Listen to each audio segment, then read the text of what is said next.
ஓம்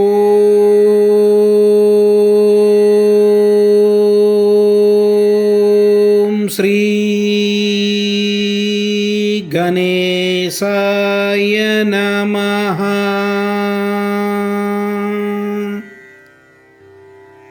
ஓம் ஸ்ரீ சரஸ்வத்யை நமஹ.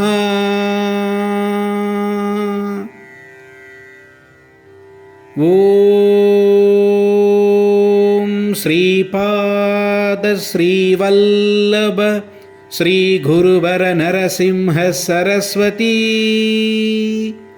ஸ்ரீ குரு தத்தாத்ரேயாய நமஹ.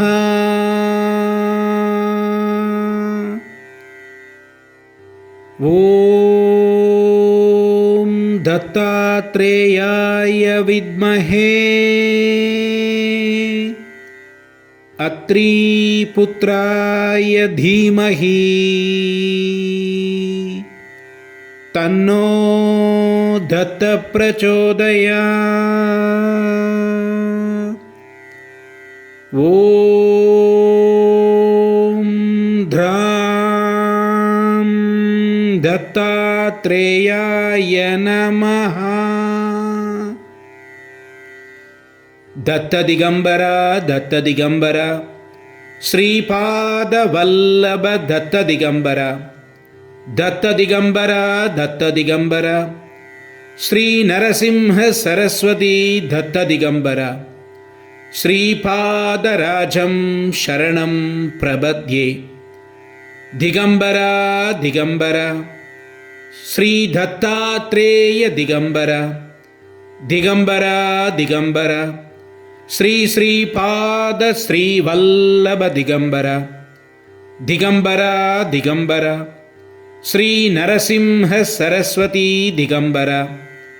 காஷாய வஸ்திரம் கரதண்டதாரிணம் கமண்டலம் பத்மகரேன் சங்கம் சக்கரம் கத பூஷித பூஷணாட்யம் ஸ்ரீபாதராஜம் சரணம் பிரபத்யே. த்வத்பாத பத்மார்ப்பித சித்தவிருத்தி த்வத்வாதம் போருஹா யுககதா நிச்சல பக்திரஸ்து. ஸ்ரீபாத ஸ்ரீவல்லப ஸ்துதி. ஸ்ரீபாத வல்லப குரோஹோ பதனாரவிந்தம் வைராக்ய தீப்தி பரமோஜ்வலி மத்விதீயம் மந்தஸ்மிதம் சுமதுரம் கருணாத்ர நேத்ரம் சம்சாரதாபஹரணம் சததம் ஸ்மராமி. ஸ்ரீபாத வல்லப குரோஹோ கரகல்ப விருக்ஷம் பக்தேஷ்டதான நிரதம் ரிபு சம்சயம் வை சம்ஸ்மரண மாத்ர சித்தி ஜாகரணம் சுபத்ரம் சம்சார பீதி சமனம் சததம் பஜாமி. ஸ்ரீபாத வல்லப குரோஹோ பரமேஸ்வரஸ்ய யோகேஸ்வரஸ்ய சிவசக்தி சமன்விதஸ்ய ஸ்ரீபர்வதஸ்ய சிகரம் கலு சந்நிவிஷ்டம் த்ரைலோக்ய பாவன பதாப்ஜமஹம் நமாமி. திகம்பரா திகம்பரா ஸ்ரீபாத ஸ்ரீவல்லப திகம்பரா சம்பூர்ண ஸ்ரீ ஸ்ரீபாத ஸ்ரீவல்லப சரிதாமிருதம். அத்தியாயம் 44. ஸ்வர்ண பீடிகாபுரம் பற்றிய வர்ணனை. ஸ்ரீ பாஸ்கர சாஸ்திரி அன்று இரவும் அவர் வீட்டிலேயே தங்கி ஸ்ரீ ஸ்ரீபாத ஸ்ரீ வல்லபரின் தெய்வீக சரித்திரத்தை கேட்குமாறு கேட்டுக்கொண்டார். அடுத்த நாள் எங்கள் குளியல் மற்றும் தினசரி சடங்குகளை முடித்து கொண்டு ஸ்ரீ திரிபுராந்தகேஸ்வரர் கோவிலுக்கு சென்றோம். கோவிலில் ஸ்ரீ பாஸ்கர சாஸ்திரி ஸ்ரீ ஸ்ரீபாத ஸ்ரீ வல்லப சுவாமியை பற்றி கூறத் தொடங்கினார். ஸ்ரீ ஸ்ரீபாத ஸ்ரீ வல்லபரின் பிறந்த இடம். என் செல்வங்களே, ஸ்ரீ ஸ்ரீபாத ஸ்ரீ வல்லபர் உண்மையில் சிவபெருமானின் உருவகம். அவர் பீடிகாபுரத்தை விட்டு மறைந்ததும் காசியை அடைந்தார். கங்கை நதியில் நீராடினார். அவர் ஸ்ரீ பீடிகாபுரத்திற்கு வருகை புரிந்தது மூலம் பூமியுடைய குணங்களின் பரிணாம வளர்ச்சி அடைவதற்கு உந்துதல் அளித்தார். ஆகவே பூமியில் அவர் பிறந்த இடமான ஸ்ரீ பீடிகாபுரம் உயிர் உணர்வு பெற்றது. சில நூற்றாண்டுகளுக்குப் பிறகு அங்கு அவருடைய பாதுகைகள் அவருடைய மகா சமஸ்தானத்தில் பதிக்கப்படும். அங்கிருக்கும் பூமி உயிரோட்டம் நிறைந்ததாகவும் படிப்படியாக அது பூமி முழுவதையும் உயிர்ப்பிக்கும். விழிப்புணர்வு பெற்றவர்கள் தெய்வீக ஈர்ப்பு சக்தி காரணமாக பீடிகாபுரத்திற்கு ஈர்க்கப்படுவார்கள். பிருத்திவி தத்துவத்தில் அவர் செய்த யஜ்ஞம் பீடிகாபுரத்தில் இருந்துதான் தொடங்கியது என்பதனை நாம் புரிந்து கொள்ள வேண்டும். அவர் முன்பு சென்ற இடங்கள் அல்லது அவர் எங்கெல்லாம் செல்லப் போகின்றாரோ அந்த இடமெல்லாம் விழிப்புணர்வு பெறும். அந்த இடங்களிலெல்லாம் எவர் ஒருவர் தன் காலடியை பதிக்கின்றாரோ அவர்கள் கண்டிப்பாக அந்த தெய்வீக சக்தியினால் ஈர்க்கப்படுவார்கள். அது மட்டுமல்லாமல் அனைவரிடத்திலும் பூமியின் ஒரு பகுதி, அதாவது பஞ்சபூதங்களில் ஒன்றான பூமியின் தன்மை இருக்கின்றது. அதற்கு சப்தம், ஸ்பரிசம், ரூபம், ரசம் மற்றும் கந்தம், அதாவது ஒலி, தொடுதல், உருவம், ருசி மற்றும் வாசனை ஆகிய தன்மைகள் உண்டு. நாம் அதை யோகத்தின் அடிப்படையில் யோசித்தால் ஒருவருடைய உடலில் ஸ்ரீ ஸ்ரீ பாத ஸ்ரீ வல்லபரின் தெய்வீக கருணையினால் பூமியின் தன்மை விழிப்புணர்வு ஏற்பட்டால் அவர்கள் கண்டிப்பாக பீடிகாபுரத்திற்கு இழுத்து வரப்படுவார்கள் என்று கூறினார். நான் அவரிடம், ஐயா, பூமியின் தன்மை விழிப்புணர்வு அடைந்த ஒருவர் ஸ்தூல உடலுடன் பீடிகாபுரத்திற்கு வர இயலுமா என்று கேட்டேன். ஸ்வர்ண பீடிகாபுரத்தின் சிறப்பு. அவர் சிரித்துக்கொண்டே கூறத் தொடங்கினார். உங்கள் கேள்வி நியாயமானதுதான். பௌதீக பீடிகாபுரம் இருப்பது போலவே ஸ்வர்ண பீடிகாபுரம் என்று ஒன்று இருக்கின்றது. பௌதீக பீடிகாபுரம் எவ்வளவு தூரம் உள்ளதோ அதே அளவு ஸ்வர்ண பீடிகாபுரமும் இருக்கும். ஸ்வர்ண பீடிகாபுரம் முழுவதுமாக சைதன்யத்தால் கட்டப்பட்டது. ஆன்மீக தேடலில் உள்ள ஒருவருக்கு அந்த சைதன்யம் தொடர்பான விஷயங்கள் வளர்ச்சி பெறும்பொழுது அவர் ஸ்வர்ண பீடிகாபுரத்து வாசி ஆவார். ஸ்வர்ண பீடிகாபுரத்தில் சைதன்யத்தினால் கட்டப்பட்ட பல்லாயிரக்கணக்கான அற்புதமான மாளிகைகள் இருக்கும். ஸ்வர்ண பீடிகாபுரத்தில் யோகிகள் மற்றும் மகா புருஷர்கள் விவரிக்க முடியாத பேரானந்தத்துடன் வாழ்ந்து கொண்டிருக்கின்றார்கள். எனினும் அது நம் ஸ்தூல கண்களுக்கு புலப்படுவது இல்லை. ஸ்வர்ண பீடிகாபுரம் யோகக் கண்கள் மற்றும் ஞானக் கண்களுக்கு மட்டும்தான் புலப்படும். காசியின் குறிப்பிடத்தக்க அடையாளங்கள். பஞ்ச கோச யாத்திரை. அதே போல ஸ்வர்ண காசி என்று ஒன்று உள்ளது. சைதன்யத்தினால் கட்டப்பட்ட ஸ்வர்ண காசி பௌதீக காசி எவ்வளவு தூரம் பரந்து விரிந்து உள்ளதோ அதே அளவு பரந்து விரிந்துள்ளது. காசிக்கு சென்று அங்கு வாழ வேண்டும் என்று எப்பொழுதும் நினைத்து கொண்டே இருக்கும் ஒருவர் காசியில் வசிப்பதினால் கிடைக்கும் பலன்களை பெறுவார். ஒருவர் காசி விஸ்வேஸ்வரரை எப்பொழுதும் தன் மனச்சைதன்யத்தில் ஸ்வர்ண காசியில் வசிப்பதாக நினைத்து கொண்டே இருந்தால் காசி விஸ்வநாதரின் அருளை பெறலாம். இதை புரிந்து கொள்வது மிகவும் சுலபம்.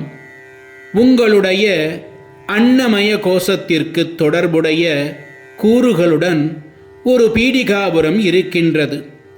அதேபோல் பஞ்சபூதங்களால் ஆன காசி ஒன்று இருக்கின்றது. பிராணமய கோஷத்திற்கு தொடர்புடைய பிராணமய பீடிகாபுரம் என்று ஒன்று இருக்கின்றது. அதேபோல் பிராணமய காசியும் இருக்கின்றது. மனோன்மய கோஷத்திற்கு தொடர்புடைய மனோன்மய பீடிகாபுரம் என்று ஒன்று இருக்கின்றது. அதே போலத்தான் மனோன்மய காசியும் இருக்கின்றது. விஞ்ஞானமய கோஷத்திற்கு தொடர்புடைய விஞ்ஞானமய பீடிகாபுரம் என்று ஒன்று இருக்கின்றது. அதே போல விஞ்ஞானமய காசியும் இருக்கின்றது. ஆனந்தமய கோஷத்திற்கு தொடர்புடைய ஆனந்தமய பீடிகாபுரம் என்று ஒன்று இருக்கின்றது. அதேபோல் ஆனந்தமய காசியும் இருக்கின்றது. இந்த ஆனந்தமய பீடிகாபுரத்தை நான் ஸ்வர்ண பீடிகாபுரம் என்று கூறுகின்றேன். இந்த ஆனந்தமய காசியைத்தான் நான் ஸ்வர்ண காசி என்று கூறுகின்றேன் என்று கூறினார். நான் அவரிடம், ஐயா, நான் ஒரு அஞ்ஞானி, தயவு செய்து இதை எனக்கு விளக்கமாக கூறுங்கள். சிலர் காசியில் பஞ்ச கோஷ யாத்திரை மேற்கொள்வதால் சிறந்த பலன்கள் கிடைக்கும் என்று கூறுகின்றார்கள். அது என்ன என்று கேட்டேன். ஸ்ரீ பாஸ்கர சாஸ்திரி, என் செல்வமே, பஞ்ச கோஷ யாத்திரை என்பது வெறும் பௌதீக ரீதியான க்ஷேத்ராடனம். உண்மையில் நம்முடைய சைதன்யம் அன்னமய, பிராணமய, மனோன்மய, விஞ்ஞானமய மற்றும் ஆனந்தமயம் ஆகிய 5 விதமான கோஷங்கள் மூலம் பயணிக்க வேண்டும். இதுதான் அதில் ஒளிந்திருக்கும் ஆழ்ந்த தெய்வீக ரகசியம். ஸ்ரீ ஸ்ரீ பாத ஸ்ரீ வல்லபரின் அருளால் ஆன்மீக தேடலில் உள்ளவர்கள் அதற்கு தேவையான சக்திகளை பெற்றுக்கொண்டு பஞ்ச கோஷ யாத்திரையை மேற்கொள்வார்கள். ஆகவே ஸ்ரீ ஸ்ரீ பாத ஸ்ரீ வல்லப சுவாமி தன் யோக சக்தியின் மூலம் பஞ்சபூதங்களுக்கு தொடர்புடைய 5 சிறந்த யஜ்ஞங்கள் மேற்கொள்கின்றார். அந்த 5 யஜ்ஞங்களின் அடையாளமாக அவர் குருகட்டாவிற்கு அருகில் இருக்கும் பஞ்சதேவ மலையில் தன் தர்பாரை நடத்துகின்றார். இந்த தெய்வீக ரகசியங்கள் தீவிரமான ஆன்மீக தேடலில் உள்ளவர்களால் மட்டுமே தன் யோக பார்வையால் புரிந்து கொள்ள முடியும். ஒரு சாதாரண மனிதனால் இதனை புரிந்து கொள்ள முடியாது. ஸ்ரீ ஸ்ரீ பாத ஸ்ரீ வல்லபர் கங்கை நதியில் நீராடினார். பின்னர் கங்காதேவி அவர் முன் தோன்றி தினமும் கங்கையில் நீராடுமாறு கேட்டுக்கொண்டாள். ஸ்ரீ ஸ்ரீ பாத ஸ்ரீ வல்லப சுவாமி தான் கங்கையில் தினமும் நீராடுவதாக வரம் அளித்தார். கங்காதேவியின் சைதன்யம் 5 விதமான கோஷங்களில் இருக்கும். அதாவது அன்னமய, பிராணமய, மனோன்மய, விஞ்ஞானமய மற்றும் ஆனந்தமய கோஷங்களாகும்.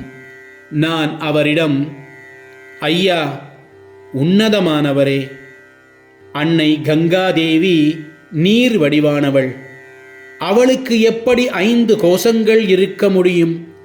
எனக்கு அது புரியவில்லை என்று கேட்டேன்.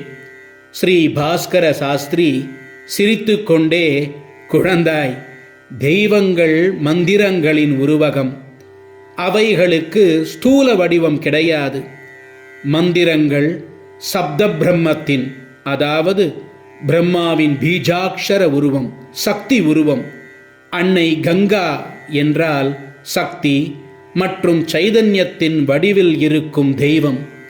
அவள் ஸ்தூல வடிவில் இருக்கும் கங்கா நதிக்கு நெருங்கிய அடையாளத்துடன் விளங்கும் ஒரு துணை தெய்வம். அப்படியென்றால் அவள் சைதன்ய உருவத்தில் இருக்கும் ஒரு தெய்வம் என்று பொருள்படும். அதேபோல் சூரியன் என்று குறிப்பிடப்பட்டால் நாம் வானத்தில் உருண்டையாக காணும் சூரியனின் நெருங்கிய அடையாளத்துடன் அதன் தெய்வீக சைதன்யத்துடன் தொடர்புடைய ஒன்று என்று பொருள்படும். தர்மத்தின் சூக்ஷமத்தையும் அதில் மறைந்துள்ள தெய்வீக இரகசியத்தையும் நீங்கள் கவனிக்க வேண்டும். மனிதனிடம் நீரின் குணமும் உள்ளது. அந்த நீரின் குணத்தை தூய்மையாக்க அவர், அதாவது ஸ்ரீபாத ஸ்ரீவல்லப சுவாமி ஜலயஜ்ஞம் செய்ய முடிவெடுத்தார். அவர் தினமும் காசியில் உள்ள கங்கை நதியில் நீராட விரும்பினார். இந்த யோக பயிற்சியின் மூலம் ஸ்தூல நிலையில் இருக்கும் அனைத்து நதிகளும் புனிதமாக்கப்படும். அனைத்து புண்ணிய நதிகளிலும் அசுத்தங்கள் விலகி புனிதம் அடையும். கங்கை போன்ற புனித நதிகளில் பாவம் செய்த மனிதர்கள் நீராடுவதினால் அந்த நதியானது மாசடைகின்றது. சிறந்த மனிதர்கள், புனிதம் நிறைந்தவர்கள் மற்றும் சைதன்யத்தின் உருவமாக இருப்பவர்கள் அந்த நதிகளில் நீராடினால் நதிகள் மீண்டும் புனிதமாகிவிடும். அவர்கள் செய்த ஜல யஜ்ஞத்தின் உள் அர்த்தம் என்னவென்றால், உயிரினங்களின் உடலில் திரவ உருவமாக பாயும் நீர் குணத்தை தூய்மைப்படுத்துவதே ஆகும். ஸ்ரீ ஸ்ரீ பாத ஸ்ரீ வல்லபர் என்னும் தெய்வீக சக்கரவர்த்தியின் வெறும் கை அசைவினால் பல கோடிக்கணக்கான பிரபஞ்சங்களை படைத்து காத்து அழிக்க முடியும். அவர் உண்மையில் மும்மூர்த்திகளின் ரூபமான ஸ்ரீ ஸ்ரீ ஸ்ரீ தத்தாத்ரேயர்தான். பாரத்வாஜ முனிவருக்கு திரேதாயுகத்தில் அளித்த சத்தியத்திற்கு கட்டுப்பட்டே சவித்ரு காட்டக சயனம் என்னும் யாகம் நிகழ்த்தப்பட்ட இடமான பீடிகாபுரத்தில் பாரத்வாஜ கோத்திரத்தில் விளையாட்டுக்கள் நிறைந்த மனித உருவத்தில் அவதரித்தார் ஸ்ரீ ஸ்ரீ பாத ஸ்ரீ வல்லப சுவாமி. மகா சித்தர்கள், மகா யோகிகள் ஆகியோரை ஆசிர்வதிக்கவும் தர்மத்தை உயர்த்துவதும் தான் இந்த அவதாரத்தின் நோக்கம். அவர் நரசிம்ம சரஸ்வதியாக அவதரிக்கப் போவதாக அளித்திருக்கும் சத்தியத்தின் ஒவ்வொரு எழுத்தும் முற்றிலும் உண்மை. ஸ்ரீ ஸ்ரீ பாத ஸ்ரீ வல்லபருடைய தெய்வீக சத்தியத்தையும் அவருடைய அவதாரத்தை பற்றியும் கேலி பேசுபவர்கள், நம்பிக்கை இல்லாதவர்கள் பிசாசுகளாக பிறப்பார்கள். பலவீனமான மற்றும் துரதிருஷ்டம் உடைய மக்களைத்தான் பேய்கள் பிடித்து கொள்ளும் என்றும், அவர்களுக்குத்தான் கந்தர்வ நகரத்தில், அதாவது கானகாபூரில் ஸ்ரீ நரசிம்ம சரஸ்வதியின் உருவத்தின் மூலம் நிவாரணம் அளிப்பேன் என்று பலமுறை ஸ்ரீ ஸ்ரீ பாத ஸ்ரீ வல்லப சுவாமி கூறியிருக்கின்றார். அவருடைய தெய்வீக வாக்குகளை சந்தேகப்படுபவர்கள் ரௌரவம் போன்ற நரகங்களுக்கு செல்வார்கள். நீங்கள் எழுதும் ஸ்ரீ ஸ்ரீ பாத ஸ்ரீ வல்லப சரிதாமிர்தம் என்கின்ற புத்தகத்தில் இருக்கும் ஒவ்வொரு எழுத்தும் சத்தியமானது. இது பல மொழிகளில் மொழிபெயர்க்கப்படும். இந்த சரிதாமிர்தத்தை எந்த மொழியில் ஸ்ரத்தையுடன் பாராயணம் செய்தாலும் அபிரிமிதமான நற்பலன்களை அளிக்கும். அந்த மகாபிரபு தான் தகுதியானவர்களை மட்டுமே தன் சரிதாமிர்தத்தின் மொழிபெயர்ப்புக்காக தேர்ந்தெடுப்பேன் என்றும், அவர் சரிதாமிர்தத்தை மொழிபெயர்க்கும் சமயத்தில் தன் சிறப்பான கருணை அவர் மீதும் இருக்கும் என்று கூறியிருக்கின்றார். மேலும் இந்த புத்தகத்தை பூஜை அறையில் வைத்து வழிபட்டாலே அவருடைய கருணையை பெற்றுவிடலாம் என்றும் கூறியிருக்கின்றார் ஸ்ரீபாத ஸ்ரீவல்லப சுவாமி.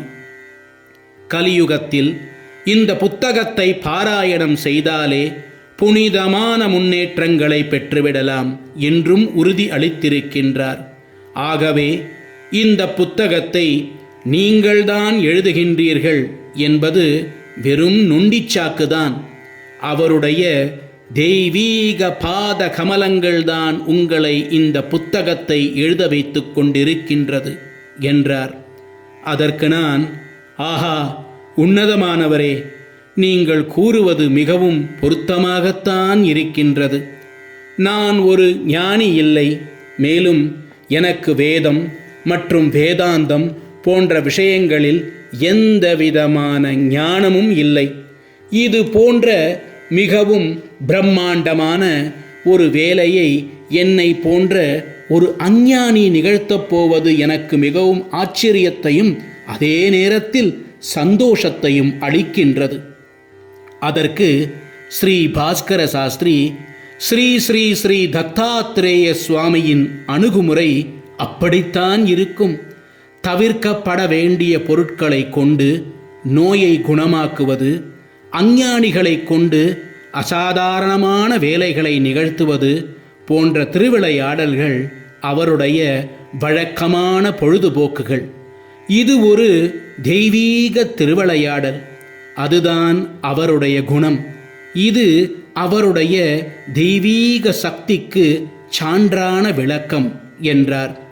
ஒருமுறை சந்நியாசி ஒருவர் ஸ்ரீ குக்குடேஸ்வரர் கோவிலுக்கு வந்தார். அப்பொழுது ஸ்ரீ ஸ்ரீ பாத ஸ்ரீ வல்லபர் சிறு குழந்தை.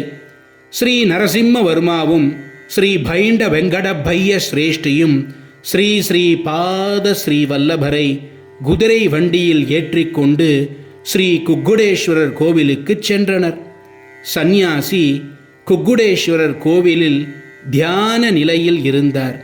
ஸ்ரீ ஸ்ரீ பாத ஸ்ரீ வல்லபர் திடீரென ஸ்ரீ சிரேஷ்டியிடம், தாத்தா, ஏன் இந்த மீனவனை இங்கு வர அனுமதித்தீர்கள் என்று கேட்டார். ஸ்ரீ நரசிம்மவர்மா தாழ்ந்த குரலில், கண்ணையா, இப்படியெல்லாம் நீ சொல்லக்கூடாது. அவர் ஒரு சந்நியாசி. அவர் கோபப்பட்டால் சபித்து விடுவார் என்று கூறினார். ஸ்ரீ ஸ்ரீ பாத ஸ்ரீ வல்லபர் பதிலளிக்கும் விதமாக, மீனவனுக்கு கூட கோபம் வருமா? மீனின் துர்நாற்றத்துடன் மீனை உண்பவர்கள் எல்லாம் மீனவர்கள்தானே, சந்நியாசி என்றா கூற முடியும் என்று கேட்டார். ஸ்ரீ ஸ்ரீ பாத ஸ்ரீ வல்லபருக்கு மக்களை தூண்டிவிடும் குணம் உண்டு. இதற்கு இடையில் அந்த சந்நியாசி தன் கண்களை திறந்தார். அவர் தனது உடல் முழுவதும் மீன் துர்நாற்றம் அடிப்பது போல உணர்ந்தார். அவர் ஒரு உண்மையான சந்நியாசி. அவர் கடவுளின், திருமாலின் மீன் அவதாரத்தை பற்றி நினைத்து கொண்டிருந்தார். கடவுளின் மீன் அவதாரத்துக்கு ஏதாவது யோக அர்த்தம் இருக்கின்றதா என்று யோசித்து கொண்டிருந்தார். பின்னர் ஸ்ரீ ஸ்ரீ பாத ஸ்ரீ வல்லபர், சுவாமி, உங்கள் கமண்டலத்தில் சிறிய மீன் குஞ்சுகள் இருக்கின்றன. அவை எவ்வளவு சந்தோஷமாக எல்லா திசைகளிலும் செல்கின்றன என்று பாருங்கள் என்றார். சந்நியாசிக்கு சிறப்பு அருள். இவை அனைத்தும் சந்நியாசியை குழப்பம் அடையச் செய்தது. ஸ்ரீ ஸ்ரீ பாத ஸ்ரீ வல்லபர் சந்நியாசியின் கண்களை உற்று நோக்கினார். பின்னர் சந்நியாசி தன்னை உள்நோக்கி பார்த்தார். அவருக்கு யோக பார்வை கிடைத்தது. இரத்த குழாய்கள் மற்றும் உடலில் உள்ள பல்வேறு திரவங்களில் உள்ள சிறிய உயிரணுக்கள் மீனை ஒத்ததாக இருந்ததை அவர் கண்டார். இந்த சிறு சிறு உயிரணுக்கள் தான் உடலில் பல வகையான அனுபவங்களை தோற்றுவிக்கின்றன என்று அந்த சந்நியாசி புரிந்து கொண்டார். மீன் வடிவத்தில் இருக்கும் சிறு உயிரணுக்கள் தான் மூக்கின் வாசனை உணர்வுக்கான காரணம் என்பதனை உணர்ந்து கொண்டார். அதேபோல் மீன் வடிவத்தில் இருக்கும் மிகச்சிறிய உயிரணுக்கள் தான் ருசி உணர்வை அளிக்கின்றது. ஆஹா, இதுதான் கடவுளின் மீன் அவதாரம், ஸ்ரீ மகாவிஷ்ணுவின் மச்ச அவதாரம் என்று அவர் ஆச்சரியப்பட்டார்.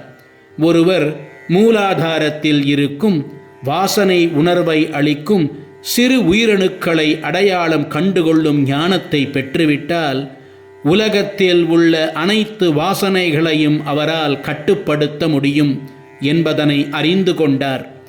அவர் தன்னுடைய வெளிப்புற பார்வையை மீண்டும் பெற்று கொண்டார். ஸ்ரீ ஸ்ரீ பாத ஸ்ரீ வல்லபரை பார்த்து அவர் சிரித்தார்.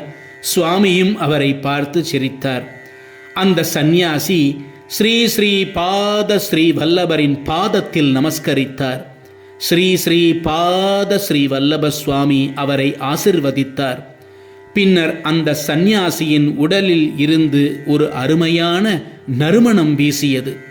இதுதான் பராசர முனிவர் மச்ச கிரந்தியை யோஜன கிரந்தியாக மாற்றுவதற்கு செய்த யோக செயல்முறை என்பதனை அவர் புரிந்து கொண்டார். பதிவிரதைகளின் உடலில் இருந்து வாசனை வெளியேறும். அதனால்தான் அவர்கள் சுவாசினிகள், அதாவது நறுமணம் உடையவர்கள் என்று அழைக்கப்படுகின்றார்கள்.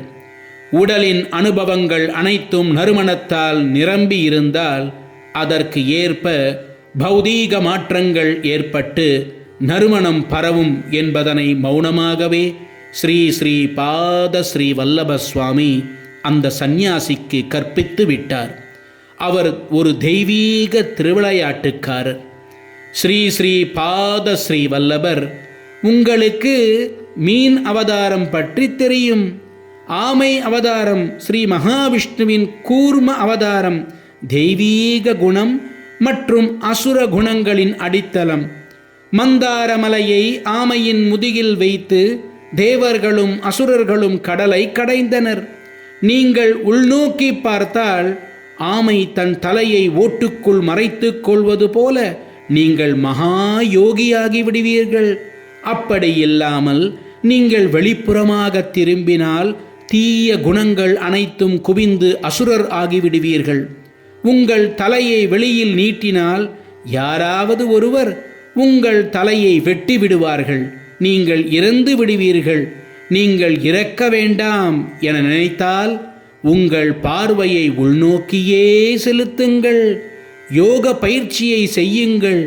நீங்கள் கர்ம பந்தங்களில் இருந்து விடுபட வேண்டும் என்று கூறினார் ஸ்ரீ ஸ்ரீ பாத ஸ்ரீ வல்லப சுவாமி. வெற்றி வெற்றி! ஸ்ரீ ஸ்ரீ பாத ஸ்ரீ வல்லபருக்கு வெற்றி! ஓம் ஸ்ரீ தத்தாத்ரேயார்ப்பணமஸ்து. அவதூத சிந்தன ஸ்ரீ குருதேவ தத்த. ஓம் பரபிரம்ம பரமாத்மனே நமः. सर्वगौतघानी धर्षय धर्षय दत्तात्रेय नमः. हुं हुं फट् स्वाहा. श्रीकरञ्ज पवित्रञ्ज सर्वलोकनिवारण. लोके वशीकरपुंसां भध्वं त्रैलोक्यभावनं शुभम्. दिगंबरा दिगंबरा श्री श्रीपाद श्रीवल्लभ दिगंबरा. दिगंबरा दिगंबरा श्री नरसिंह सरस्वती दिगंबरा. दिगंबरा दिगंबरा श्री श्री श्री दत्तात्रेय दिगंबरा. संपूर्ण श्री श्रीपाद श्रीवल्लभ चरितामृतम அத்தியாயம் 44 முற்றிற்று. பிற அத்தியாயங்கள் தொடரும்.